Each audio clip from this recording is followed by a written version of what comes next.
Hello everyone, today I'll show you how to use shop in Black Myth Wukong.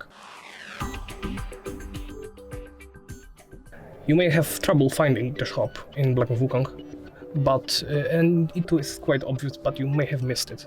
You simply need to open the shrine menu at the nearest shrine and then go into the store.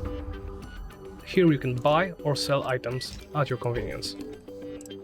As you can see, I already bought some potions and some crafting materials. Here you can sort, depending on what you want, items, materials and ingredients. With ingredients you can make medicine. With materials you upgrade or create your gear. And well, items are one-use only items that you can use during your adventure. Here is a slot that you would use if you had something to sell. I don't have anything to sell at the moment, but of course I trust you to manage with that information. When you have bought what you need, simply leave. And that's it. Thank you for watching, and please remember to comment, like and subscribe.